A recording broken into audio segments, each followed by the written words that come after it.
Good morning, everybody, and welcome to BCPA's webinar series on mental health. हम ये श्रृंखला पूरे महीने करेंगे और आगे भी जारी रखेंगे. थैंक यू हमारे साथ जुड़ने के लिए. हमारे साथ आज डॉक्टर राजेश भट्ट हैं जो हमसे बात करेंगे ऑब्सेसिव कंपल्सिव डिसऑर्डर के बारे में.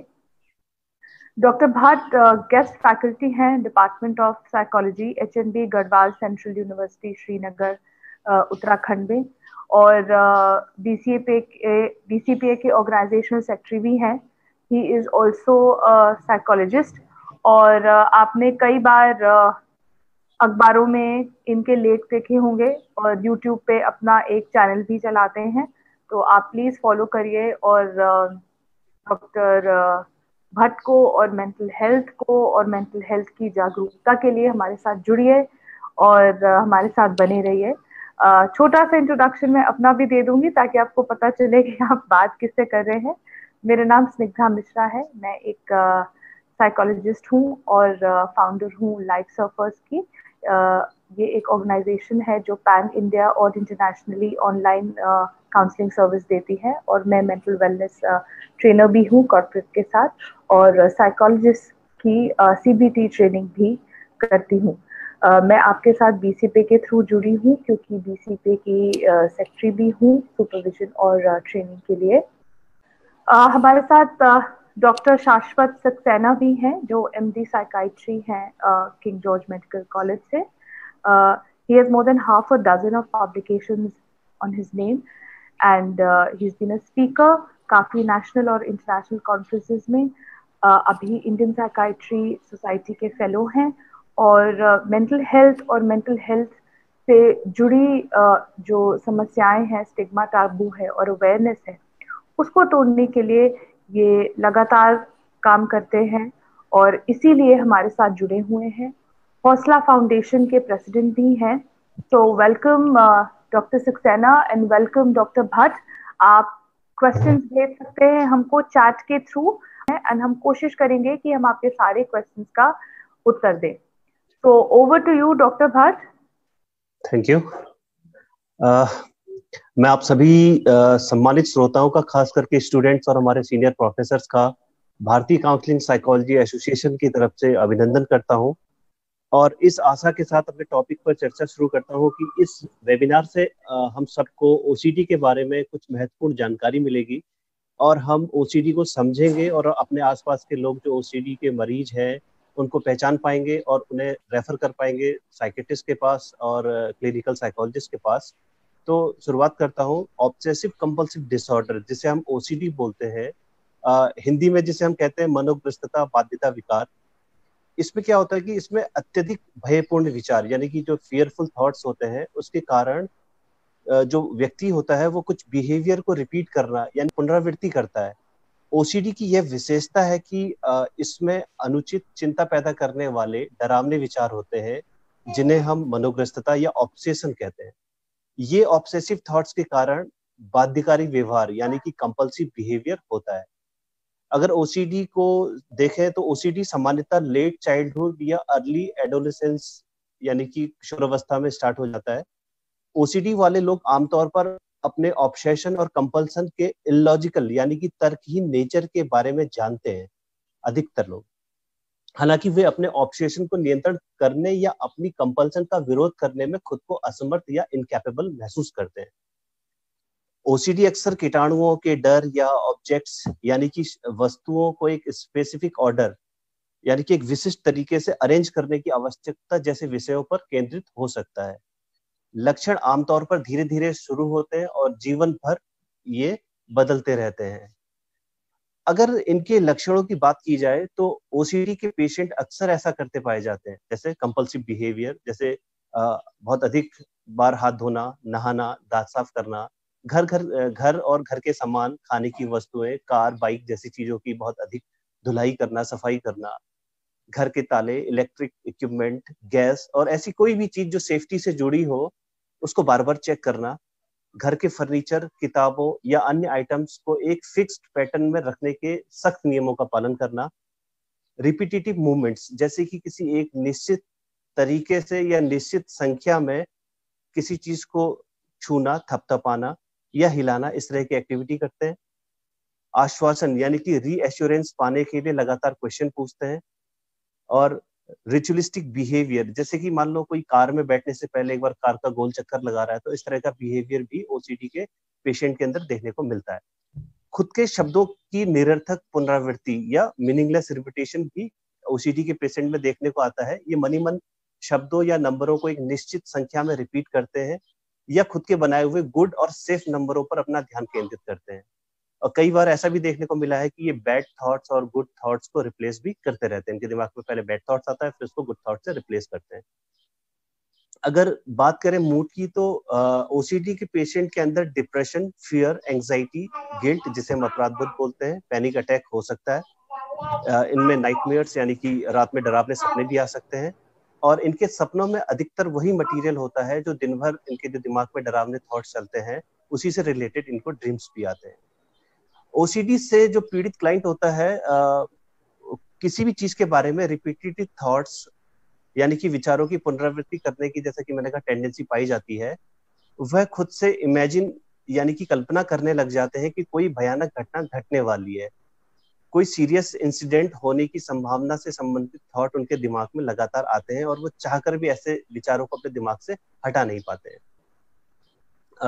अब ओसीडी से पीड़ित क्लाइंट में अत्यधिक काउंटिंग रिचुअल की टेंडेंसी होती है। काउंटिंग रिचुअल मतलब ये कुछ गिनतियों की गणना करते रहते हैं, कुछ अपना कोड बना लेते हैं, कुछ अपने ऐसे डिफेंस मैकेनिज्म बना लेते हैं जिसे बार बार वो रिपीट करते हैं अपनी एंजाइटी को कम करने के लिए।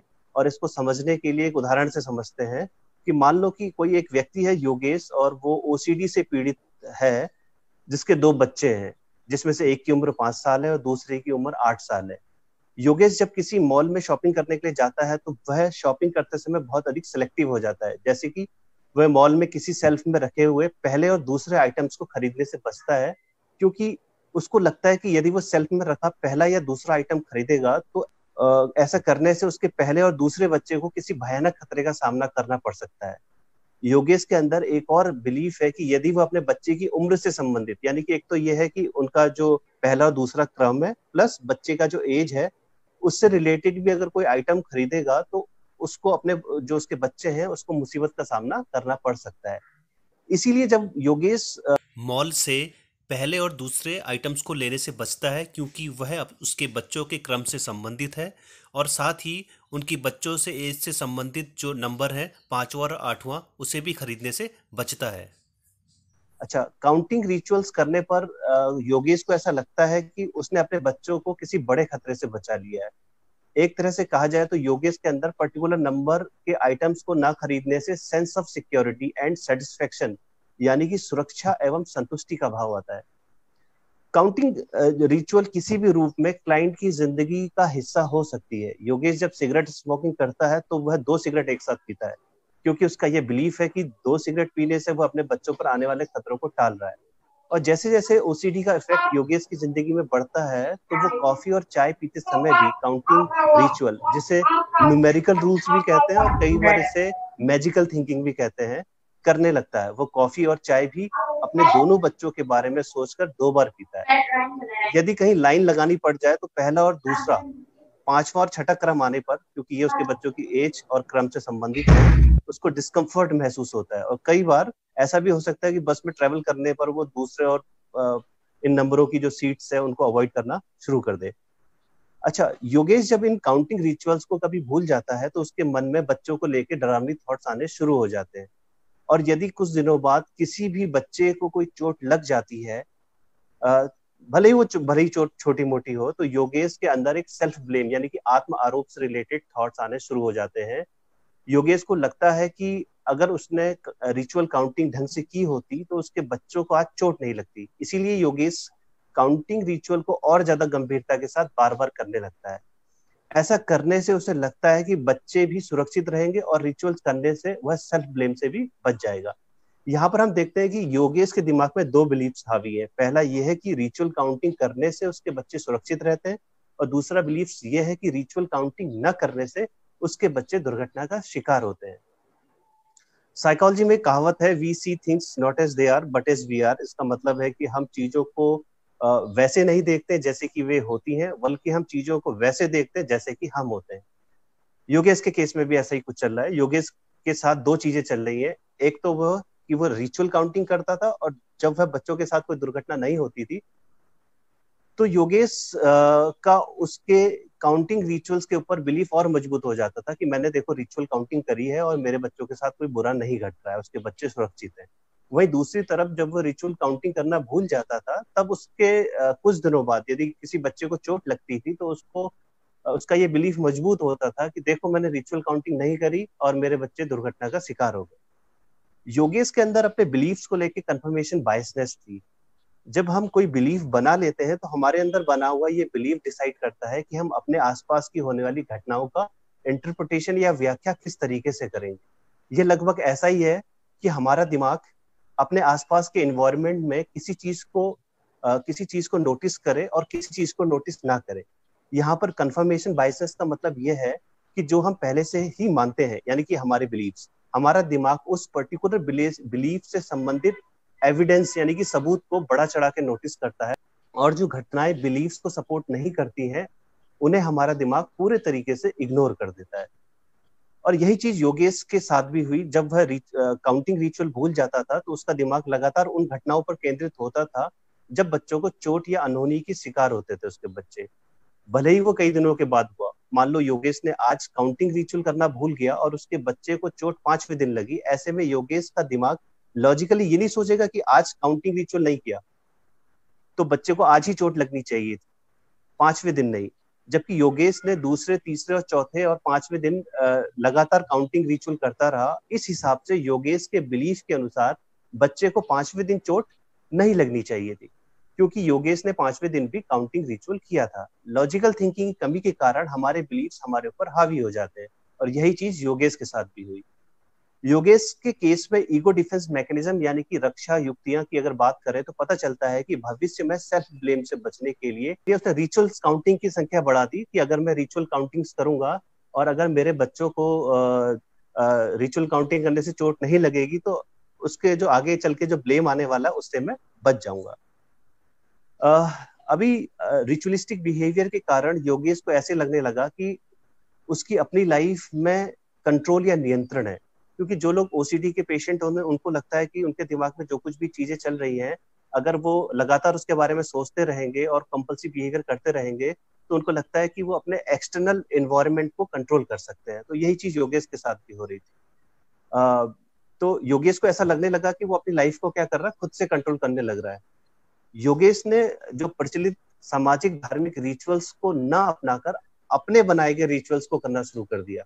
इसका मतलब ये हुआ कि योगेश ने पहले रिलीजियस बिलीफ सीखे थे अपनी लाइफ में, उनको फॉलो किया। बाद में जो ओसीडी का पेशेंट होता है वो अपने कुछ रिचुअलिस्टिक बिहेवियर को बनाना शुरू करता है और उनको फॉलो करना शुरू कर देता है।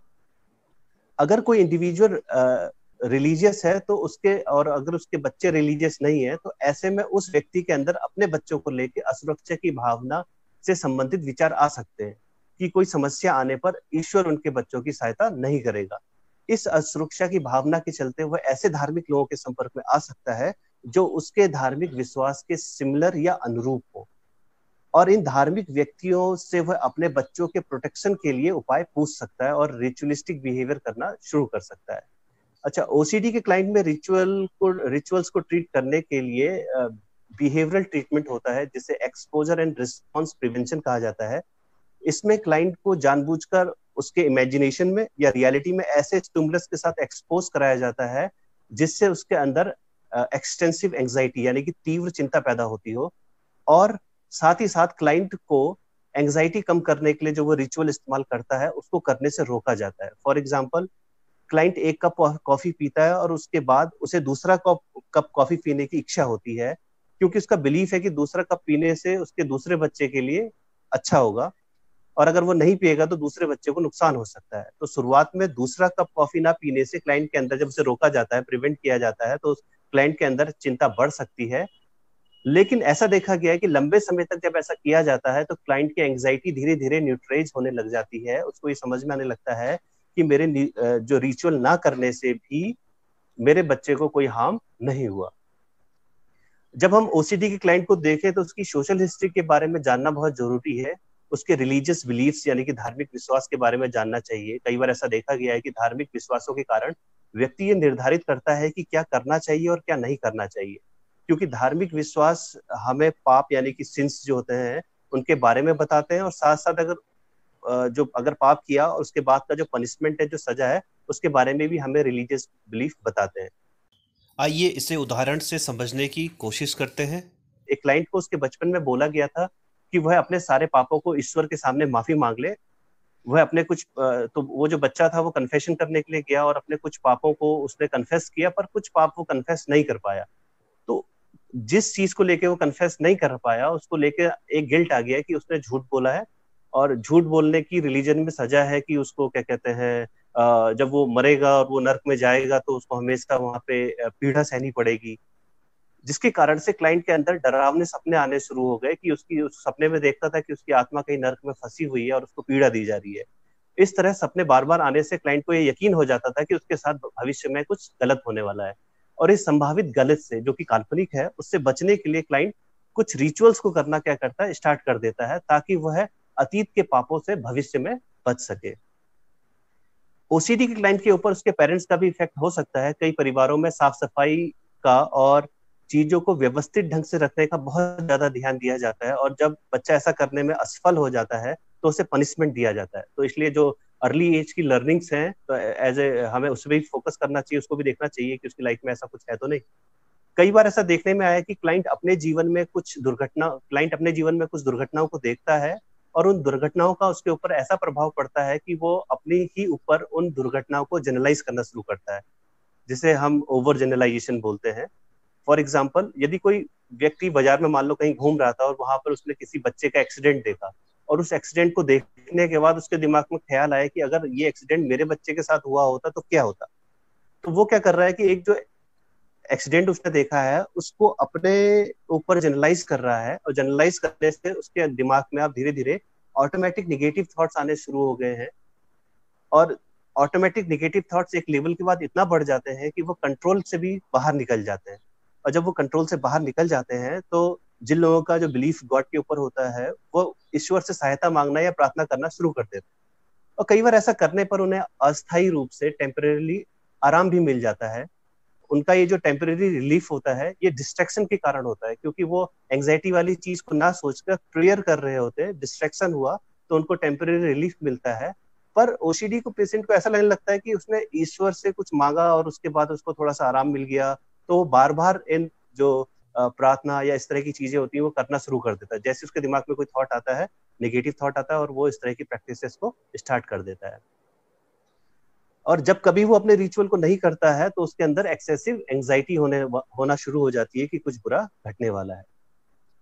आगे चलते हैं कि किसी व्यक्ति को ये भी लग सकता है, जैसे अभी तो हमने बात करी, अब दूसरा केस लेके चलते हैं। किसी व्यक्ति को ऐसा भी लग सकता है कि उसके शरीर में या आसपास की वस्तुओं में वायरस या बैक्टीरिया है, और अपने आप को या वस्तुओं को बार बार धोना शुरू कर देते हैं ऐसे लोग। एक बार धोने के बाद भी ओसीडी के मरीज के दिमाग में अक्सर अनचाहे विचार चलते रहते हैं, शायद हाथ सही से धुले नहीं है, घर की सफाई ठीक से नहीं हुई है, इस तरह के विचार दिमाग में बहुत अधिक संख्या में आते हैं, जिसके कारण से उस व्यक्ति का ध्यान ना चाहते हुए भी इन विचारों की ओर जाता रहता है, और उसे लगने लगता है कि उसके हाथ घर या संभावित दूषित वस्तु को ना धोया गया तो कुछ खतरनाक या जानलेवा हो सकता है, और वह बार बार हाथ धोने या घर के उस हिस्से को साफ करने में विवश हो सकते हैं। रोगी के मन में अपने प्रियजनों के बारे में भी ऐसे विचार आ सकते हैं, कहीं वो वायरस से दूषित तो नहीं हो गए। तो यदि किसी के दिमाग में इस तरह के विचार आ रहे हो तो हमको ये समझना जरूरी है कि उन्हें काल्पनिकता यानी कि इमेजिनेशन और वास्तविकता रियलिटी में अंतर करना सीखना चाहिए। उन्हें खुद से पूछने की आदत डालनी चाहिए कि मैं ऐसा सोच रहा हूँ, या मेरा वास्तव में किसी ऐसी परिस्थिति, वस्तु या व्यक्ति से संपर्क हुआ है जो कि दूषित हो। यहाँ पर एक चीज समझ लेनी है कि जब आप कहीं बाहर गए हो, खास करके आजकल कोविड-19 का माहौल है, जब कोई व्यक्ति बाहर गया हुआ है तो बचाव के लिए अच्छी तरह हाथ धोना एक नॉर्मल प्रोसेस है, और लॉजिकल भी है, तार्किक भी है। लेकिन हाथ धोने के बाद यह लगना कि कहीं वायरस हाथ में तो नहीं रह गया, और फिर बार बार हाथ धोते रहना, यहाँ पर दिक्कत की बात है। यहाँ पर व्यक्ति को अलर्ट और तार्किक यानी कि लॉजिकल होने की जरूरत है कि मैंने एक बार अच्छे से हाथ धो लिए हैं तो फिर हाथ धोने की जरूरत नहीं है। एक बात का ध्यान रखें कि जब हाथ या घर धो रहे हैं तो खुद से बार बार कहें कि मैंने हाथ अच्छे से साफ कर लिया है या घर अच्छे से साफ कर लिया है।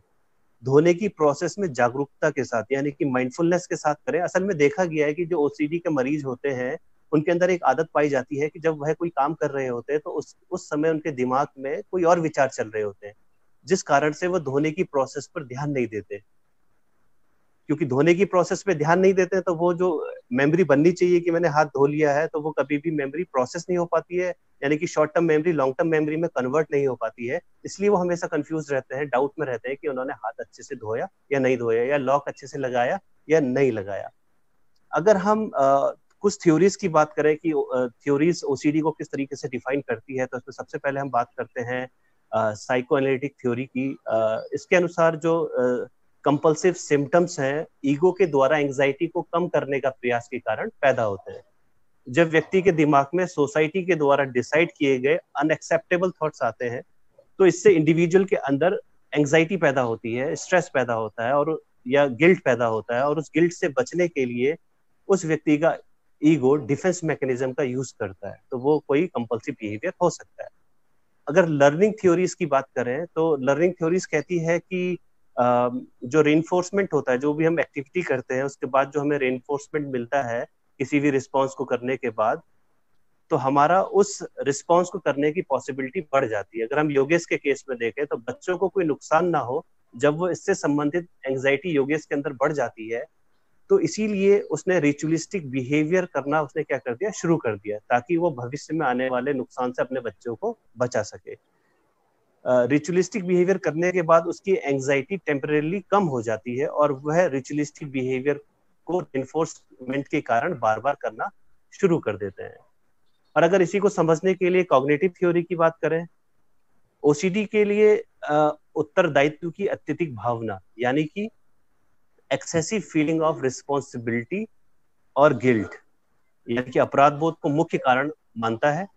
यदि कोई ओसीडी का पेशेंट अपने दिमाग में आने वाले ऑटोमेटिक विचारों को वास्तविक मानने लगे और वह खुद के या दूसरों के नुकसान के लिए जिम्मेदार खुद को मानने लगे, तो इस तरह के थॉट प्रोसेस के कारण वो खुद को या दूसरों को बचाने के लिए उसको लगता है कि उसको कुछ विशेष करने की जरूरत है। ऐसा अक्सर तब होता है जब किसी व्यक्ति को उसकी अर्ली लाइफ में कोड ऑफ कंडक्ट, यानी कि आचरण से संबंधित नियम सिखा दिए जाते हैं और उन्हें तोड़ने पर बहुत ही गलत माना जाता है, जिसके कारण से उस व्यक्ति के अंदर गिल्ट आ सकता है, और उस गिल्ट से बचने के लिए वो मेंटल एक्ट या रिचुअलिस्टिक बिहेवियर करना शुरू कर सकता है। तो कुछ बेसिक चीजें मैं कहना चाहूंगा कि ओसीडी अगर किसी को है तो हम हर किसी की लाइफ में मिसहैपनिंग होना, दुर्घटना होना एक सामान्य सी बात है। आगे या पीछे, कम या ज्यादा मात्रा में हर किसी के साथ ये चीजें होती हैं। किसी चीज के बारे में बार बार सोचने से एक्सटर्नल वर्ल्ड में, बाह्य परिस्थिति में कोई अंतर नहीं पड़ता है। तो जो हमारा बिलीफ होता है कि हम यहाँ सोचेंगे, अपने दिमाग में कोई प्रेयर करेंगे और आउटर वर्ल्ड की कोई चीज चेंज हो जाएंगी, ऐसा कुछ भी नहीं होने वाला है। अनचैलेंज्ड बिलीफ्स जो होते हैं, ऐसा विश्वास जिन्हें हमने कभी चैलेंज नहीं किया, वह हमारी जिंदगी में स्ट्रेस, एंजाइटी और डिप्रेशन का कारण हो सकते हैं, ओसीडी का कारण हो सकते हैं। अतार्किक डर, यानी कि इरेशनल फियर का कारण क्लाइंट के खुद के कथन या स्टेटमेंट में देखने को मिलता है। अगर पेशेंट के साथ बात करें तो जो उसका जो थॉट प्रोसेस होता है, जो उसका बिलीफ्स होता है, तो वहां पर हमें उसका सोर्स मिलता है। तो इन सब चीज के साथ मैं अपने यहाँ पर वाणी को विराम देना चाहूंगा, और मैं हमारी मॉडरेटर मिस स्निग्धा मिश्रा से कहूंगा कि जो हमारे सेकंड स्पीकर हैं उनको इनवाइट किया जाए। थैंक यू डॉक्टर भट्ट, आपने बहुत अच्छे केसेस के थ्रू हमें एग्जाम्पल्स दिए और बहुत अच्छे से पूरा डेवलपमेंट एंड डिफरेंट थ्योरीज के साथ पर्सपेक्टिव्स दिए ओसीडी के लिए। एंड हम ऑब्वियसली क्वेश्चंस लेंगे। मैं रिक्वेस्ट करूंगी लोगों को कि चैट बॉक्स में प्लीज अपने क्वेश्चंस दें। स्पीकर हमारे अगले डॉक्टर शाश्वत सक्सेना हैं। Thank you Snigdha ji. Very good morning everyone. Thank you doctor Rajesh Bhatt, आपने बहुत अच्छा क्लियरेंस दिया, सब समझा दिया है। मैं थोड़ी चीजें जस्ट ऐड करूंगा। Now there is something called OCD और one is obsessive compulsion symptom, जिसे ओसी सिम्पटम कहते हैं। ओसी सिम्पटम लगभग हम सब में थोड़ा थोड़ा कभी ना कभी लाइफ में आता रहता है। ओसी सिम्पटम का मतलब हुआ कि बार बार कोई एक ही चीज दिमाग में आना और या उसको रिपीट करके हमें करना। फॉर एग्जाम्पल, जब हम लोग एग्जाम देने जाते हैं तो अपना रोल नंबर 2-3 बार चेक करने लग जाते हैं, करते हैं सभी लोग। या कभी हम लोग बाहर जा रहे होते हैं, सपोजेडली हम वैकेशन पे जा रहे हैं, तो अपना घर का दरवाजा 2-3 बार चेक ही कर लेते हैं, गैस वैस भी 1-2 बार, कई बार लोग चेक करते हैं। या कोई बहुत गंदी चीज छू ली, गलती से छू गई, 2-3 बार हाथ धो लिया, फिर भी चेक कर लिया। ये ओसी सिम्टम है।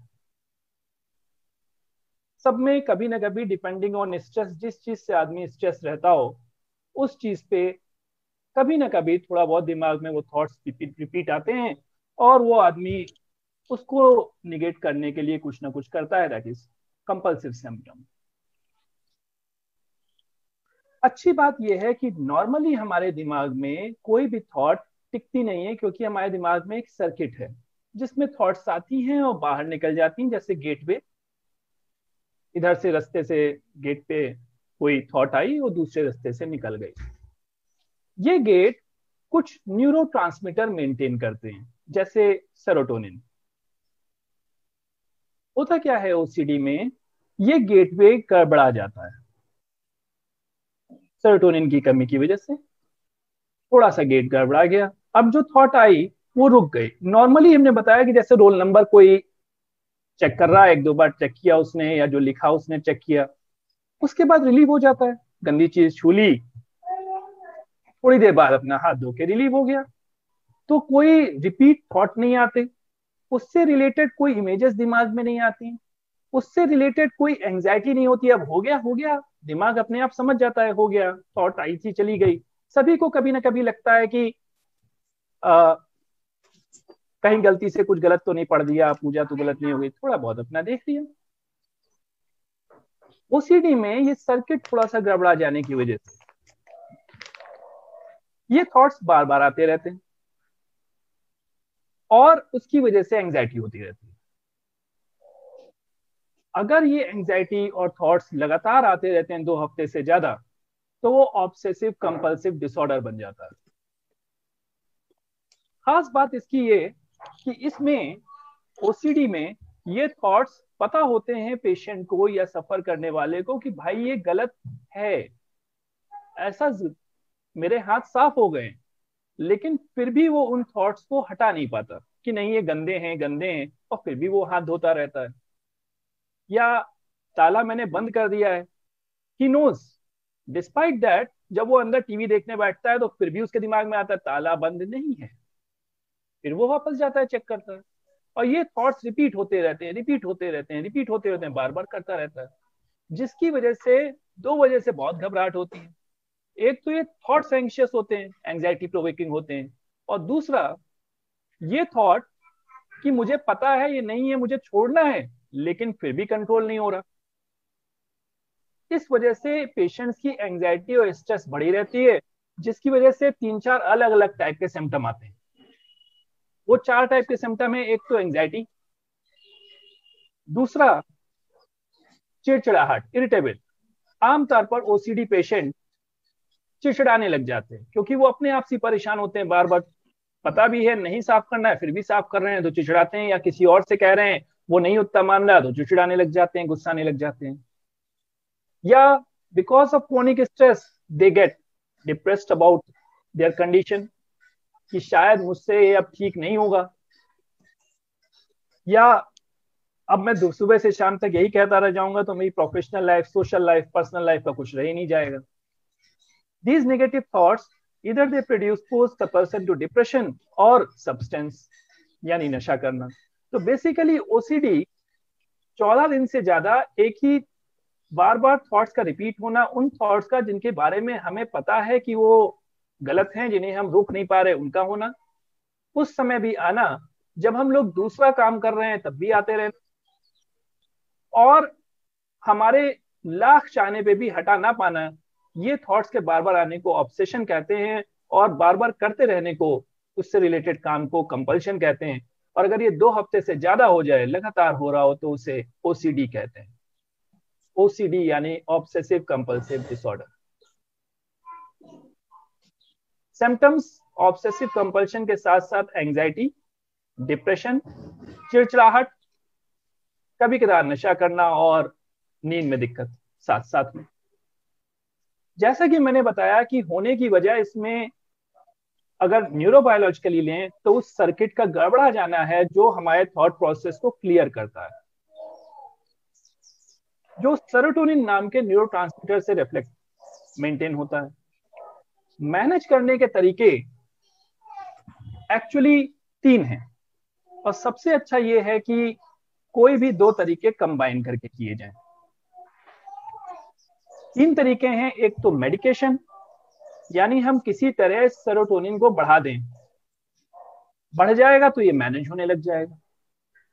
दूसरा तरीका है कि हम वो जो थॉट्स ही आ रहे हैं उनको मैनेज करना सीखें, जो कि कॉग्निटिव बिहेवियर थेरेपी से होता है, या हम अपने बिहेवियर को इतना इंप्रूव कर लें कि हम उस एंजाइटी को फेस करना सीख जाएं, जो एक्सपोजर एंड रिस्पॉन्स प्रिवेंशन से होता है। आइडियल कंडीशन में ओसीडी में मिनिमल मेडिकेशन के साथ साइकोथेरेपी होनी चाहिए। सबसे आइडियल कंडीशन यह है कि कोई 2 चीजें साथ में हो। लेस आइडियल यह है कि पेशेंट चूज कर ले दोनों में से कोई एक, मेडिकेशन या साइकोथेरेपी। और प्रॉब्लम इसमें यह है कि बाकी बीमारियों के कंपैरिजन में, बाकी डिप्रेशन हो चाहे एंजाइटी हो, ओसीडी में रिस्पॉन्स आने में मिनिमल 3 से 6 महीने लगते हैं, चाहे आप मेडिकेशन लें चाहे थेरेपी कराएं, कोई भी थेरेपी कराएं, चाहे सीबीटी हो चाहे साइकोथेरेपी हो चाहे मेडिकेशन लें। मेडिकेशन का भी जो डोज होता है वो कंपेरेटिवली डिप्रेशन के कंपैरिजन में 3 या 4 गुना ज्यादा चलता है, जिसको बिल्डअप करने में ही लगभग 1.5 से 2 महीने लग जाते हैं। और थेरेपीज में भी इट टेक्स मिनिमम 12 से 20 सेशन, और हर हफ्ते का एक सेशन मान लें तो लगभग 4 महीने, 3 से 4 महीने तो लगने ही 5 महीने। पेशेंट को पेशेंस चाहिए होता है उसको मैनेज और मेंटेन करने के लिए। ओसीडी में जो मेडिकेशंस चलती हैं, एक क्वेश्चन आया था कि इनसे जो है दिमाग पे नुकसान कितना होगा। दिमाग पे नुकसान के लिए दवाएं नहीं बनाई जाती। दवा कोई भी बनती है वो 30 साल के रिसर्च के बाद बनती है, या इवन थेरेपी भी कोई निकल के आती है तो कम से कम 8-10 साल लोगों पे टेस्ट होती तब आपको मिलती है। मेडिकेशन के साइड इफेक्ट हर चीज नोन होती है कि दवा आने से पहले ही, मार्केट में आने से पहले पता होता है कि उससे किस डोज पे कितने साइड इफेक्ट होंगे, कितने % पेशेंट में होंगे और उससे क्या प्रॉब्लम आ सकती है। ऐसी कोई चीज नहीं, मैं नहीं कहूंगा कि साइड इफेक्ट नहीं होता, लेकिन अगर आप सुपरविजन में ले रहे हैं, कोई साइकेट्रिस्ट आपको मेडिकेशन दे रहा है और वो आपको सुपरवाइज कर रहा है, आप रेगुलर उसके पास जा रहे हैं, तो ऑब्वियस सी बात है आपको अगर कोई भी साइड इफेक्ट हल्का सा भी होगा वो पूछता रहेगा और दवा चेंज कर देगा। ओके, अदर देन दैट कोई भी ऐसी चीज, जैसे बहुत से ओसीडी वालों को तो मेडिकेशन से रिलेटेड ही थॉट्स आते रहते हैं, इसलिए बता रहा हूं कि ओसीडी में जो मेडिकेशंस यूज हो रही हैं वो सारी की सारी एंटी डिप्रेसेंट्स हैं मोस्टली, थोड़ा बहुत कभी सपोर्ट करने के लिए लो डोज एंटी साइकोटिक्स भी यूज होती हैं। ये सारी मेडिकेशन लगभग 20-30 साल से हैं और इनको अगर हम लोग प्रॉपरली यूज करें तो 3 से 6 महीने में ओसीडी में इंप्रूवमेंट आता है। Again I am saying, ideally patient को, किसी भी पेशेंट को मेडिकेशन के साथ कोई ना कोई साइकोथेरेपी करानी चाहिए, क्योंकि पेशेंट मेंटेनेंस यानी दवा विड्रॉ होने के बाद पेशेंट मेंटेन अगर कोई थेरेपी पे रहता है तो बहुत ही अच्छा है, या अगर दोनों साथ में करता है तो इनिशियली, क्योंकि थेरेपी से इम्पेशेंस हो जाता है थोड़ा, शुरुआत में जल्दी रिस्पॉन्स नहीं आता है, एंग्जाइटी इतनी होती है, तो इनिशियल जो कवरेज रहता है मेडिकेशन से बहुत अच्छा रहता है। दोनों ही केसेस में जब मेडिकेशंस चल रही हो या थेरेपी चल रही हो तो जो इनिशियल 1-2 महीना होता है उसमें थोड़ी सी प्रॉब्लम ज्यादा होती है। डिस्पाइट इम्प्रूवमेंट, ये समझ लें कि ऐसा लगता नहीं कोई खास इम्प्रूवमेंट आ रहा है, फिर भी मेंटेन खुद को थेरेपी में रहना होता है या मेडिकेशन पे रहना होता है, तभी जाके आफ्टर 2-3 मंथ्स इम्प्रूवमेंट अच्छा शुरू होता है। When we talk about the particular medication जिसकी वजह से कोई दिक्कत, कोई भी CBT is better. The question has come, कोई मेडिकेशन जो है MBCT mindfulness based cognitive therapy is good और CBT, both are effective. Now if I have to say कि कोई मेडिकेशन ले या थेरेपी कराए, अगर एक ही चूज करना हो तो वो डिपेंड करता है पेशेंट की चॉइस पे। पेशेंट जो है थेरेपी में रहना अगर चाहता है तो उसमें कंप्लायंस ज्यादा चाहिए होता है, पेशेंट को मेहनत ज्यादा करनी पड़ती है। थेरेपी में रहने के लिए आदमी को कम से कम 1 घंटा डेली देना पड़ता है, half an hour to 1 hour देना ही पड़ता है। मेडिकेशन लेना इजी पड़ता है। वन थिंग, थेरेपी में one has to put on, चाहे ईआरपी करा रहे हो, थोड़ा सा चीजें फेस करना ही पड़ेगा। ईआरपी में particularly exposure and response prevention में पर्टिकुलरली ऐसा है कि आपको स्ट्रेस और एंजाइटी फेस करनी पड़ेगी। Over a period of time ERP का जो प्रिंसिपल है कि हमारा जो एंजाइटी का ग्राफ होता है वो जब हम एक्सपोज होते हैं तो बढ़ता है और ग्रेजुअली फ्लैटन होता है। जो फ्लैटनिंग हम लोग बात करते हैं कि रिपीटेड, जैसे एक एग्जाम्पल ने देसी भाषा में कि मान लो कोई आदमी अंधेरे से डर रहा है, शाम को डरना शुरू हुआ, धीरे धीरे उसका डर बढ़ता चला गया, रात से शाम में या शाम से होने से पहले ही डर शुरू हो गया। अगर हम उसको एक्सपोज करते हैं थोड़ी देर के लिए तो थोड़ी देर बाद उसको एहसास होता है नहीं, घबराहट पहली बार तो होती ज्यादा, फिर थोड़ी देर बाद होना कम होती है, 10-12 बार एक्सपोज होने के बाद लगता है ये तो नॉर्मल चीज है, पता भी नहीं चलता। लेकिन पहली बार जब वो एक्सपोजर एंड रिस्पांस प्रिवेंशन में बैठता है तो उससे एंजाइटी फेस करनी पड़ती है। सो आइडियली अगर मैनेज करना है तो इट इज बेस्ट कि आप मेडिकेशन के साथ साइकोथेरेपी कराएं। अगर पर्सनल चॉइस है और आप चॉइस करना चाहते हैं तो हमेशा जान लें कि थेरेपी में थोड़ा सा मेहनत ज्यादा लगती है, और अगर आप मेहनत करेंगे तो result they are almost as good as medication. तीसरी जरूरी बात कि अगर आप कुछ पेशेंट्स में तो मेडिकेशन ऑलमोस्ट कंपल्सरी है क्योंकि वो वायलेंट हो जाते हैं या थेरेपी में कोऑपरेट ही नहीं करते कि आके कोऑपरेट करें, 1-1 घंटे बैठें, या थेरेपी को समझ ही नहीं पाते कि हम समझेंगे नहीं समझेंगे। फैमिली मेंबर्स का रोल बहुत जरूरी होता है क्योंकि अगर फैमिली मेंबर्स सपोर्ट करते हैं तो ही थेरेपी ज्यादा सक्सेसफुल होती है। मैं एक बार समराइज कर देता हूँ। ओसीडी बेसिकली बार बार रिपीटेड थॉट्स और रिपीटेड एक्टिविटीज का होना है for a minimum period of 2 week. वो किसी भी तरीके से सामने आ सकता है। मोस्ट कॉमनली वो रिपीटेड थॉट्स होते हैं कि हाथ गंदा रह गया है, बार बार हाथ धो रहे हैं, फिर उसकी वजह से हाथ में प्रॉब्लम, या बार बार चेक करते हैं, या थॉट्स आ सकते हैं कि सामान ठीक से नहीं लगाया उसको लगाने के आ सकते हैं, या पूजा सही से नहीं की, this is religious type of obsessions रहते हैं, बार बार रिपीट करते हैं whatever prayers they are doing, या दे कुड बी फोबिक हो सकते हैं कि ये चीज हमको जो है कहीं किसी को मार ना दें, बार बार थॉट्स आती रहती हैं and they start opposing that thought, या न्यूमेरिकल काउंटिंग जैसा कि राजेश साहब ने बताया। So there are different 6-7 type of obsessions and compulsions, पर उनका 2 हफ्ते से ज्यादा रहना और सब्सटेंशियली रहना इज ओसीडी। होने की वजह न्यूरोबायोलॉजिकली अगर लें तो एक सर्किट का गड़बड़ा जाना है जिसे जो मेंटेन करता है थॉट फ्लो को। That circuit is actually maintained by serotonin, जिसकी वजह से दिक्कत आती है। थॉट्स मैनेज करने के जो ओसीडी मैनेज करने के तरीके हैं उनमें 3 मेजर तरीके हैं, मेडिकेशंस, कॉग्निटिव बिहेवियर थेरेपी और exposure and response prevention. Treatment wise अगर आप जाएं तो बेस्ट मैनेजमेंट स्ट्रेटजी कि आप सीबीटी या एक्सपोजर रिस्पांस थेरेपी के साथ मेडिकेशन लें। अगर कोई एक चूज करना पड़ता है तो it depends on the choice of the patient and the type of patient. Choice of the patient basically one has to consider, every patient has to consider कि अगर आप थेरेपी कराते हैं तो थोड़ा सा तो तकलीफ आपको डील करनी ही पड़ेगी। सेकेंडरली प्रेग्नेंट वुमेन में या एजेड लोगों में जिनमें मेडिकेशन बहुत सारी चल रही होती है, इट इज प्रेफरेबल कि हम लोग साइकोथेरेपी से स्टार्ट करें, या बच्चों में है तो psychotherapy is preferable over medication. Medication is preferable अगर पेशेंट वायलेंट है, कोऑपरेट नहीं करना चाहता या मेहनत नहीं कर सकता, 1-1 घंटे आधे घंटे हम नहीं देंगे, सपोर्ट नहीं कर रही फैमिली, तो it is definitely more important कि आप जो हैं मेडिकेशन पे चले जाएं। As far as medications they are concern और थेरेपी इज कंसर्न, दोनों ही केसेस में 3 to 6 मंथ्स लगते हैं। इम्प्रूवमेंट आता है, डेफिनेटली आता है, कुछ लोगों में कम जरूर आता है, दैट्स अ डिफरेंट पार्ट, लेकिन इम्प्रूवमेंट डेफिनेटली आता है। अगर मेडिकेशन चलती है तो मिनिमम पीरियड ठीक होने के बाद 6 महीने बाद विड्रॉ की जा सकती है। Same is true for the therapy.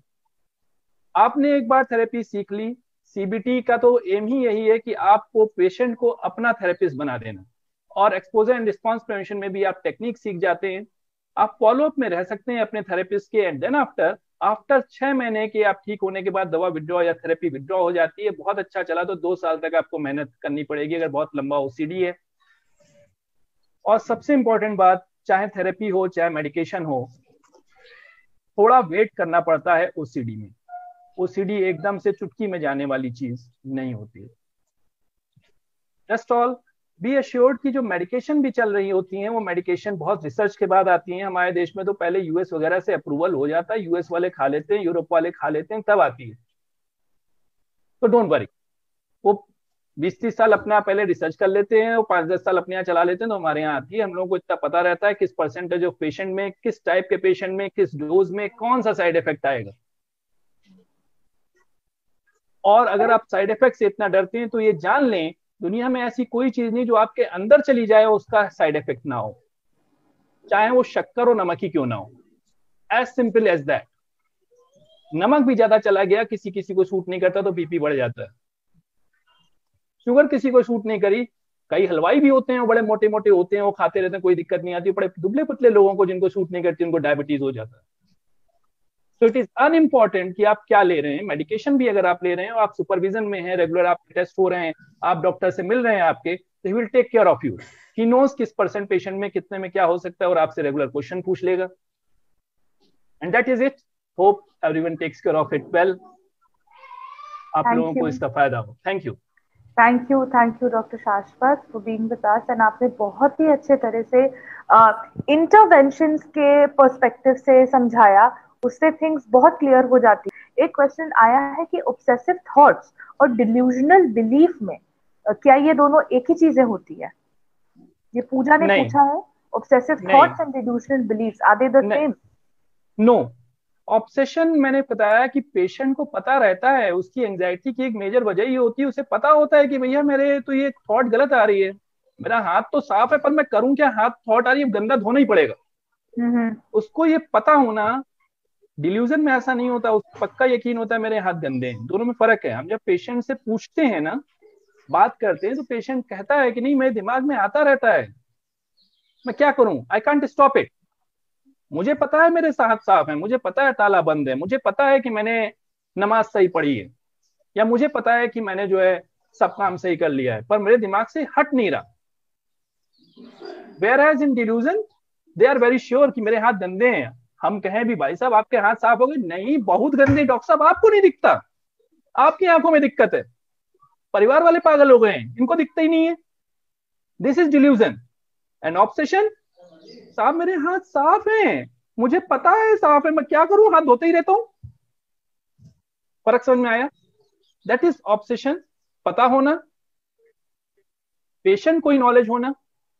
And the second delusion, जिसमें पेशेंट का बिल्कुल फिक्स होना, भैया मेरा तो गंदा है ही नहीं, तुम चाहे जो कर लो, घर वाले भी गलत है, तुम भी गलत हो, कुछ भी हो सकता है। एक क्वेश्चन आया है, is there any cure for old people with severe OCD? Dear, अगर बहुत ओल्ड है और बहुत सेवियर ओसीडी है, then we have to make a choice. अगर क्योंकि ओल्ड पेशेंट जब हो जाते हैं दे गेट वेरी रिजिड, और वो शायद थेरेपी में बहुत ओल्ड है तो सपोर्ट ना करो, तो बहुत लो डोज मेडिकेशन से ही आपको शायद सपोर्ट लेना पड़ेगा। समझदार पेशेंट होता है, कोऑपरेट कर रहा होता है, ओल्ड पेशेंट में इट इज प्रेफरेबल कि हम लोग थेरेपी करें, सपोर्ट। लेकिन ओल्ड पेशेंट क्योंकि बहुत रिजिड हो जाते हैं, लंबे समय से होता है, in that case we may have to start with medication. Ideally दोनों समझा बुझा के शुरू कर लें तो अच्छा है कि थेरेपी भी चलेगी और आप थोड़ा कोऑपरेट करें, मेडिकेशन थोड़ा सा रिलीफ रहेगा आपको। एक सवाल और है कि ओसीडी और ऑब्सेसिव कंपल्सिव पर्सनालिटी डिसऑर्डर में क्या डिफरेंस है? आप दोनों में से कोई भी जवाब दे सकता है। ओसीडी के अंदर क्या होता है कि एक रिचुअलिस्टिक बिहेवियर होता है, जबकि जो ओसीपीडी होता है, ऑब्सेसिव कंपल्सिव पर्सनालिटी डिसऑर्डर, इसमें जो इंडिविजुअल होता है उसके अंदर परफेक्शनिज्म और ऑर्डरलीनेस के साथ साथ जो मेंटल और इंटरपर्सनल कंट्रोल करने की एक फीलिंग होती है। और ये जो ओसीपीडी के जो पेशेंट होते हैं उनके अंदर जब ये कोई काम को शुरू करते हैं तो ये उस काम को खत्म करके ही मानते हैं, यानी कि जो उनका बीच का लेजर टाइम होता है, आराम करने का समय होता है, उसे भी अवॉइड कर देते हैं। और कई बार ऐसा होता है कि ये जैसे फ्रेंडशिप को भी अवॉइड करना शुरू कर देते हैं, क्योंकि इन्हें अपना हर एक काम एक परफेक्ट तरीके से करने की आदत होती है। सर, आप ऐड करेंगे कुछ? देखिए, दोनों में फर्क है, नाम में ही फर्क है, बीच में पी लगा है एक में। OCD is obsessive compulsive disorder, जो एक लाइफ में एक पर्सन के चेंज आपको मिलेगा, 15 दिन, 1 साल, 2 साल से चेंज आया। यू विल बी नोइंग कि पहले ऐसा था, अब ऐसा हो गया है। मान लीजिए पिछले 6 महीने से ऐसा है, 1 साल, 2 साल, 3 साल। It's a disorder. जैसा आदमी है उसके ऊपर, जैसे हाथ टेढ़ा भी है अगर तो टूटा है, दैट इज ओसीडी।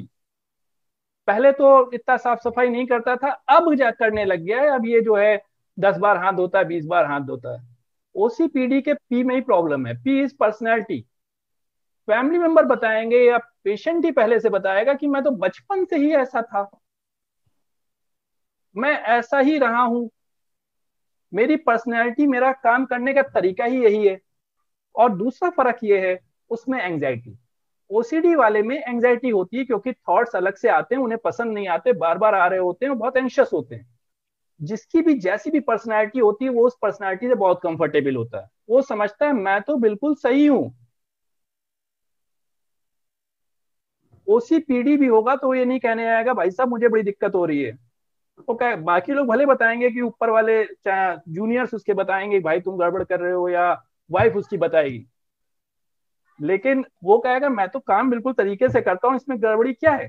दिक्कत अगल बगल वालों को होती है, जिसको पीडी होता है उसको तो कभी दिक्कत ही नहीं होती उसको है। कुछ लगता ही नहीं, वो कहता है मैं तो P. The difference is P. OCD में इट इज, ओसीडी में नॉर्मल पर्सनालिटी के ऊपर एक बीमारी आई, वेयर एज पी मैं तो ऐसा ही हूँ, ऐसा ही हूँ, तो उसमें उसको कोई एंजाइटी नहीं रहती ऐसा ही होने में।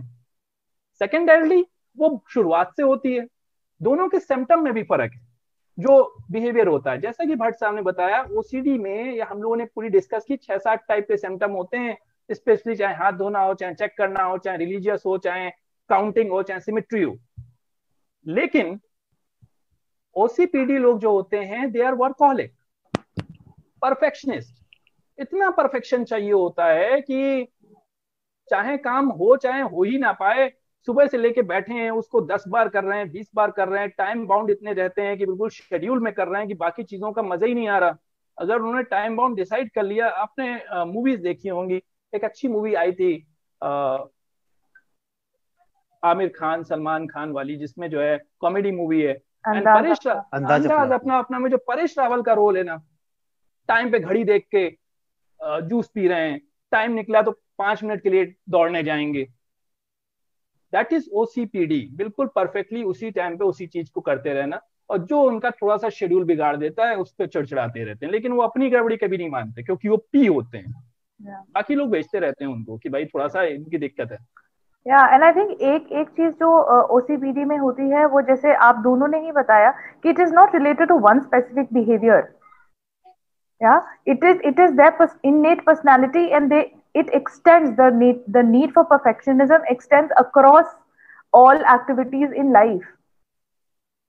It most of the time it is related to the professional area. बहुत ही रेयरली कोई ओसीपीडी मिलेगा जिसकी सोशल लाइफ या पर्सनल लाइफ में आ जाती है। मतलब वो लोग दे आर वेरी पोलाइट, मतलब, but that is also a reason for their depression. I mean, they start putting things कि नहीं मैंने गलती कर दी, मैंने ये शब्द बोलना चाहिए था, ये शायद हर्ट हो जाए, कहीं इसकी वजह से ना हो, तो that predisposes them to depression, OCPDs को।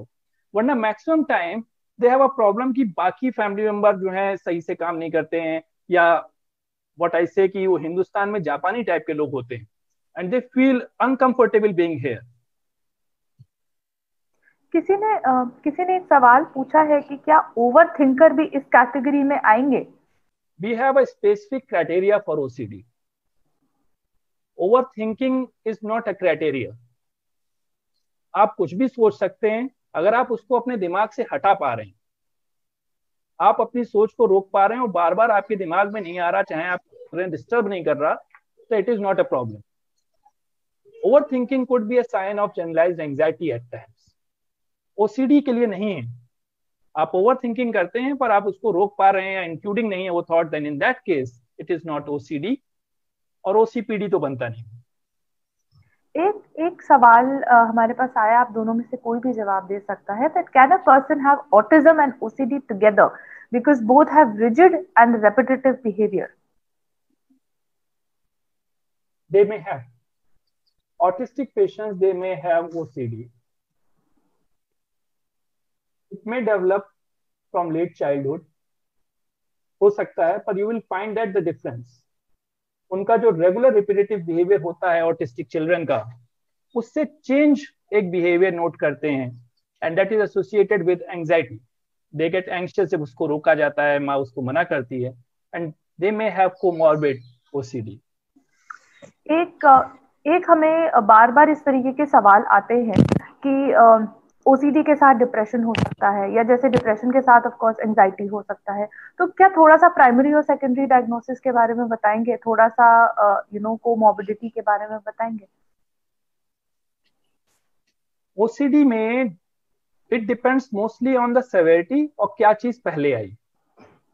डिप्रेसिव पेशेंट्स में भी बिकॉज ऑफ स्ट्रेस, मैंने कहा जिस भी स्ट्रेसफुल सिचुएशन में चाहे हम ही लोग चले जाएं, चाहे मैं ही क्यों ना हो जाऊं, अगर मैं स्ट्रेसफुल होऊंगा किसी समय तो थोड़े बहुत ओसी सिम्टम आ जाएंगे.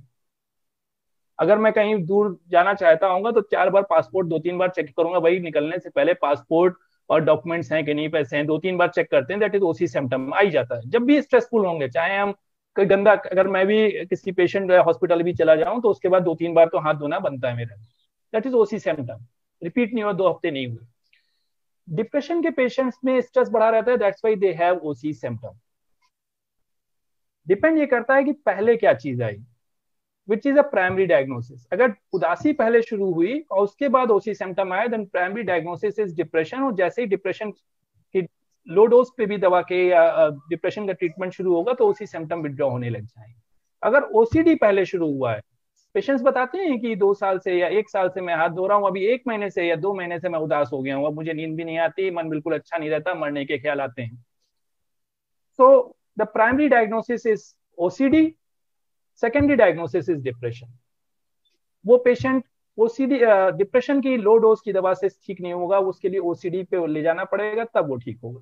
सो डिपेंड्स पहले क्या आया और सेवेरिटी भी किसकी है. कई बार सेवेरिटी जो है दैट इज आल्सो क्राइटेरिया कि ओसीडी इतना ज्यादा सेवेयर हो गया है तो ऑब्वियस सी बात है ओसीडी इज प्रीडोमिनेंट, हमें उसको ट्रीट करना पड़ेगा. तो first diagnosis becomes OCD and the second diagnosis becomes depression. और आप ऑब्वियसली हमारी वेब सीरीज को फॉलो करिए, we will give you all the information, do not worry. एक सवाल आया है कि क्या ओसीडी जेनेटिक होता है, क्या वो जनरेशनल से या हेरिडिटी होता है या पास ऑन हो सकता है पेरेंट्स टू चिल्ड्रन? होता है. ए स्मॉल परसेंटेज जेनेटिक होता है, ऐसा देखा गया है. दैट इज दोनों ही साइड, मैटरनल और पैटर्नल साइड, कोई अगर ओसीडी पेशेंट हो, पर्टिकुलरली अगर इमीडिएट पेरेंट्स या ब्रदर सिस्टर में से कोई हो तो चांसेस बहुत बढ़ जाते हैं ओसीडी होने के. ओसीडी में it is actually dual problem, not just genetic. अगर किसी एक पेरेंट को होता है तो वो अपने बच्चों को इस तरह से ट्रेन करता है कि उनमें ओसीडी डेवलप होने लग जाता है. सपोजेटली मैं एग्जाम्पल जैसे डॉक्टर साहब ने बताया था कि अब किसी मान लीजिए मदर को है तो then she will be harsh passion parent की, वो जो अगर मान लीजिए सफाई नहीं हुई तो डांटने लग जाएगी. तो बाई ट्रेनिंग टू हो सकता है जेनेटिकली ना आया हो, लेकिन बाई ट्रेनिंग अब वो भी घबराने लग जाता है कहीं गंदा हो गया तो माँ मारेगी, या फिर गंदा हो गया तो बाकी बहुत बड़ी गंदगी हो गई, तो then he develops OCD. So it is generally family में अगर है तो दूसरे लोगों में आने लग जाता है, because the patient keeps on repeating कि भाई तुमने भले बड़ा ही हो, अगर वाइफ को है या हस्बैंड को है, सपोजली स्पाउस को कहने लग गया बैठोगे तो कब बिस्तर गंदा हो जाएगा, तो वो बार बार सुनते सुनते ही उसको डर लगता है कि बैठेंगे तो हो जाएगा, फिर वो बाकी लोगों से भी कहने लग जाता है. It's a learn behaviour. So इधर बिकॉज जेनेटिकली भी आ सकता है या लर्न बिहेवियर में भी इट लीड्स टू ट्रांसमिशन. एक ये मेरा इंटरेस्ट है, तो ये मेरा सवाल है, मैं पूछती हूँ डॉक्टर भट्ट और डॉक्टर सक्सेना दोनों से कि जब हम इंटरवेंशन की बात करते हैं, हम साइकोथेरेपी की बात करते हैं, तो हम ट्रीटमेंट की और सिम्टम मैनेजमेंट की बात करते हैं, है ना, दोनों में ऑब्वियसली डिफरेंस है। इसमें केयर गिवर एंड फैमिली या सपोर्ट ग्रुप का क्या रोल है, और कैसे हम फैमिली को साथ में लेकर के किस प्रकार से एक ट्रीटमेंट प्रोटोकॉल बना सकते हैं या एक सपोर्टिव एनवायरनमेंट बना सकते हैं जिसमें या तो वो ट्रीटमेंट असिस्टेड हो या ऑफ कोर्स सिम्टम मैनेजमेंट में मदद करे। इसमें मैं ये कहना चाहूंगा कि जब कोई भी पेशेंट चाहे किसी भी चीज को लेके आया हो तो बहुत सारे फैक्टर्स हैं जो डिसाइड करते हैं कि सिम्टम्स कैसे मैनेज करने हैं या ट्रीटमेंट क्या करना है। कि पहली चीज तो ये कि जो क्लाइंट हमारे पास आया है क्या वो वॉलंटरली आया है या उसको फोर्स करके भेजा गया है। तो अगर विलिंगनेस नहीं होगी तो ऐसे क्लाइंट के साथ काम करना एक तो थोड़ा मुश्किल पड़ता है। दूसरा, उसका फैमिली सपोर्ट कितना है। तीसरा, उसके अंदर इंसाइट कितनी है, वो खुद से उससे बाहर निकलने के क्या उसके अंदर का थॉट प्रोसेस जो है, जो नई इंफॉर्मेशन को गेन करने के लिए रेडी है। तो किसी भी ट्रीटमेंट को प्लान करने से पहले उसके रिलीजियस बिलीफ क्या है। कई बार ऐसा होता है कि कई पेशेंट ऐसे हैं कि उनके रिलीजियस बिलीफ इतने डीप रूटेड होते हैं कि वो आप उनपे, क्योंकि आप उनपे मॉडिफिकेशन करना, उनके ऊपर नई थॉट प्रोसेस, नई इंफॉर्मेशन को उनको देना बड़ा मुश्किल पड़ जाता है, क्योंकि वो चाइल्डहुड से उनकी पर्सनैलिटी का हिस्सा होते हैं, उनकी लाइफ का हिस्सा होते हैं। तो किसी भी ट्रीटमेंट को प्लान करने के लिए पहले देख लिया जाए उसकी, जो मैंने अपने पहले भी लेक्चर में भी कहा था कि जो उसकी सोशल हिस्ट्री है उसको जान लिया जाए, इंसाइट कितनी है, क्या वो समझ पा रहा है कि ये जो ऑटोमेटिक जो नेगेटिव थॉट की जो मैं बात कर रहा था, क्या उसके अंदर इंसाइट है कि जो दिमाग है ये दिमाग ऑटोमेटिकली पैदा करता है। मतलब कई बार लोगों को ऐसा लगता है कि जो दिमाग में हमारे थॉट प्रोसेस चल रही है ये हम जनरेट कर रहे हैं, मतलब मोस्ट ऑफ टाइम उनको ऐसा ही लगता है। पर अगर हम देखें कि थॉट दिमाग में आ जाते हैं, फिर हमें पता चलता है कि थॉट आ गया और हम चाहते हैं कि ये थॉट ना आए और हम उस थॉट को रोक नहीं पाते हैं। तो समझ में आता है कि कोई जो ब्रेन है ये most of time auto pilot mode पे काम करता है, ऑटोमेटिक मोड पे काम करता है। तो अगर ये कई बार जब क्लाइंट को इंसाइट आ जाती है कि ये जो थॉट प्रोसेस है ये ऑटोमेटिक जनरेट होते हैं नेगेटिव थॉट्स और दे आर जस्ट थॉट को थॉट के तौर पे लेना, फैक्ट के तौर पे ना लेना, अगर ये इंसाइट आती है तो उसके हिसाब से हम जैसे कि इसका जो अच्छा इफेक्ट डॉक्टर साहब ने भी बताया कि मेडिकेशंस के साथ साथ सीबीटी अगर इसमें दिया जाए, टॉक थेरेपी इसमें दिया जाए तो बेटर रिजल्ट आ सकते हैं। डॉक्टर शाश्वत, एक कॉन्सेप्ट है एक्सप्रेस्ड इमोशंस का, जो जब हम केयर गिविंग की बात करते हैं और इलनेस मैनेजमेंट की बात करते हैं तो काफी उभर के आता है। क्या उस पर थोड़ी रोशनी डालेंगे? एक्सप्रेस इमोशन उसे कहते हैं जो फैमिली मेंबर पेशेंट हमारे देश में या तो बहुत ज्यादा उसको जो है सपोर्ट करने लग जाएंगे, यानी अगर ओसीडी पेशेंट है, वो धोता है, थक गया तो चलो ऐसा करते हैं हम भी धोने लग जाते हैं। इससे जो है ओसीडी में हेल्प नहीं होती, वो ओसीडी मेंटेन रहती है। फैमिली मेंबर सोचते हैं कि पेशेंट सोचता है कि तो सही चीज है, ये भी मान रहा है। ऐसी कई फैमिलीज में होता है कि ओवर सपोर्ट करने लग जाते हैं हम लोग, या they are negative comments which have very detrimental effect. Particularly उसको अब्यूज करने लग जाना, या उसके तुमसे नहीं हो जाएगा, या तुम पागल हो, तुम तो कुछ कर ही नहीं पाओगे, पूरा पूरा दिन खराब कर देते हो। तो ओसीडी का पेशेंट अपने आप में वैसे ही परेशान होता है। उसे लगता है कि उसे पता ही होता है गड़बड़ चल रहा है, तो ही और शी गेट्स स्ट्रेस। और उसके बाद जो है बिकॉज ऑफ दिस स्ट्रेस, मैंने पहले ही कहा कि स्ट्रेस की वजह से ओसीडी बढ़ता भी है, और अगर कॉपरेट कर रहा होता पेशेंट तो कॉपरेट करना बंद कर देता है, क्योंकि मुझे तो ठीक होना नहीं है, मैं इन लोगों के लिए ठीक हूँ कि मैं जैसे हूँ वैसे ही ठीक है। So negative comments, they are very detrimental. At times, family members, they get abusive too. And then the problem further worsens. या तो सपोर्ट ज्यादा करते हैं या गालियां बहुत देते हैं। बीच का रास्ता होना चाहिए ना, आपको ज्यादा सपोर्ट करना है, you have to just be morally supporting कि तुम्हें बीमारी हो गई है, तुम ठीक हो जाओगे और जिस पीरियड में ठीक हो जाओगे वी आर विद यू। ज्यादा उसका हाथ बांटने की जरूरत नहीं है कि 10 बार हम करें, 20 बार हम करें। that should not be done. Actually जागरूकता नहीं है, लोगों को पता नहीं है कि मानसिक बीमारियां क्या होती हैं या मेंटल हेल्थ एक्चुअली क्या है, तो उसको कैसे एंगेज करे, एक्चुअली करे क्या, ये भी लोगों को नहीं पता है।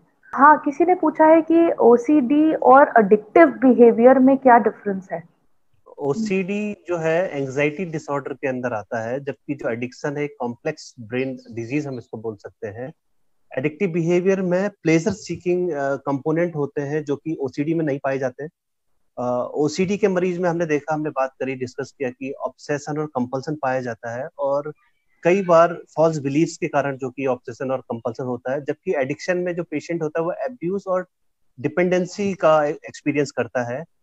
इसका मतलब है कि जो कंपल्सिव बिहेवियर है वो कॉग्निटिव एरर के कारण पैदा हो रहा है, उसकी एंजाइटी को कम करने के लिए किया जा रहा है, जबकि एडिक्टिव बिहेवियर साइकोलॉजिकल और फिजियोलॉजिकल लेवल पर प्लेजर पाने के लिए या अपने मूड को नॉर्मल करने के लिए, क्योंकि एडिक्शन एक लिमिट के बाद जाके फिर वो नॉर्मल फील करने के लिए आदमी एडिक्टिव हो जाता है। तो दोनों में ये डिफरेंस है।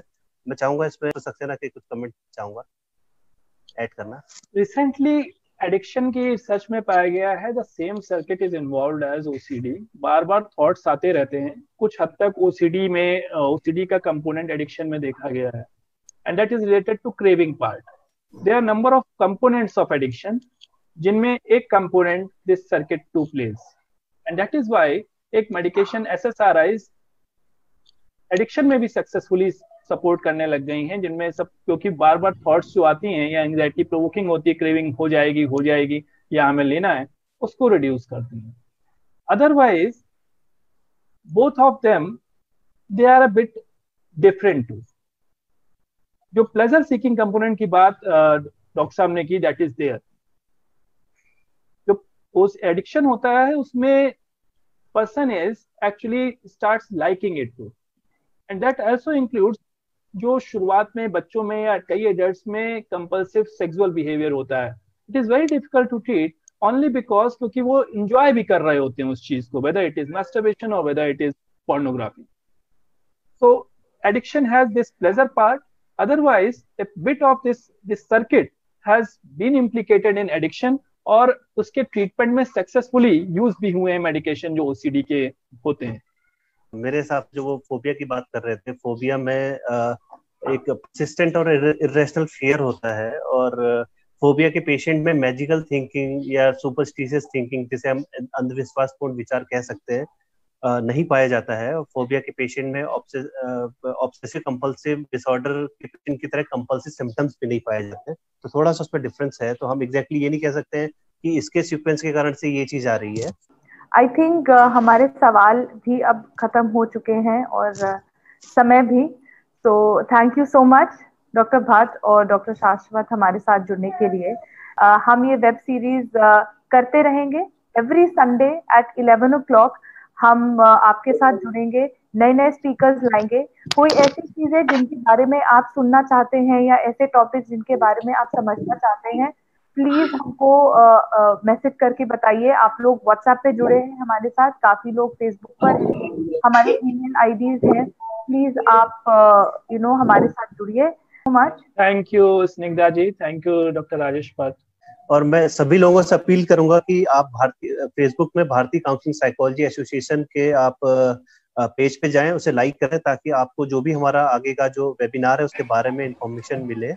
और आप हमारी वेबसाइट में भी विजिट कर सकते हैं www.dcpa.in पे, और कनेक्ट रहिए, जुड़े रहिए, और बहुत अच्छा लगा आप लोगों के साथ।